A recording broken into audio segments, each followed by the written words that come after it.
Basically हम continuity के बारे में पढ़ने वाले हैं और कॉन्टिन्यूटी को समझेंगे कि कॉन्टिन्यूटी की मीनिंग क्या है। वैसे तो अगर आप देखो तो ये एक ऐसा वर्ड है जो कॉन्टिन्यूस से रिजेंबल करता है ना, ये वर्ड बिल्कुल कॉन्टिन्यूस से रिजेंबल करता है। कॉन्टिन्यूस एक इंग्लिश का शब्द आपको पता होगा जिसका मतलब होता है लगातार।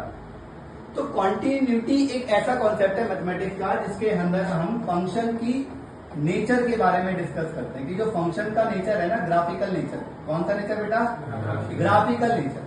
वो ग्राफिकल नेचर है कैसा, यानी जब मैं किसी फंक्शन का ग्राफ प्लॉट करूंगा तो वो ग्राफ जो है, वो जो ग्राफ है, पर्टिकुलर ग्राफ जो है वो कैसा बनेगा। वो ग्राफ आपका लगातार बनेगा।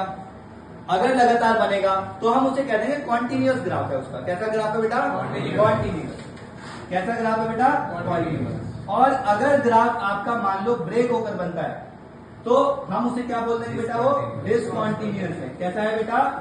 डिसकॉन्टिन्यूअस। से फॉर एग्जाम्पल के तौर पे हम लोगों ने पढ़ा हुआ है कुछ ग्राफ 11th क्लास के अंदर, उन्हीं के एग्जाम्पल से समझते हैं। देखो जरा, जैसे मान लो मेरे को कॉन्टिन्यूअस को समझना है तो आपको पता है कि मैं fx बराबर अगर x ले लूंगा तो एक आइडेंटिटी फंक्शन है और यू ऑल नो कि इसका जो ग्राफ होता है कुछ ऐसा बनता है। ठीक है, कुछ ऐसा बनेगा, ऑरिजिन से एक्चुअली पास होगा तो ये कुछ ऐसा बनेगा जिसमें एक्स एक्सिस हो गई, वाई एक्सिस हो गई। अगर आप इस ग्राफ को देखो तो आप इस ग्राफ को लगातार देख पाओगे, है ना, कॉन्टिन्यूअस देख पाओगे। क्यों भाई? क्योंकि इसके अंदर कहीं पे भी ब्रेक पॉइंट नहीं है ना। ये फंक्शन टूटता हुआ दिख रहा है क्या? कहीं पे टूटता हुआ अगर दिखता तो हम उसे क्या कह देते हैं? ये टूटता हुआ नहीं दिख रहा, ये लगातार है, इसीलिए क्या है? कॉन्टिन्यूअस, है ना। इसी तरीके से आपका साइन एक्स भी हो सकता है। जैसे मान लो y बराबर मैं साइन एक्स ले लूंगा तो आप सबको पता है कि इसका ग्राफ भी कैसे बनता है। ठीक है, कुछ इस तरीके से लगातार बनता है ना। तो ये भी क्या है बेटा? एक तरीके का कॉन्टिन्यूअस फंक्शन। तो कॉन्टिन्यूअस फंक्शन वो सारे फंक्शन होंगे जिनको आप एक फ्लो में, वन फ्लो में ड्रॉ कर पा रहे हो, वन फ्लो में ड्रॉ कर पा रहे हो ग्राफिकली। क्लियर है? उसको हम बोलेंगे कॉन्टिन्यूटी। और डिसकॉन्टिन्यूटी में क्या होगा? जब आप फंक्शन का ग्राफ ड्रॉ करोगे तो ग्राफ जो होगा ना, बार बार कुछ पॉइंट्स पे क्या होगा? ब्रेक होगा।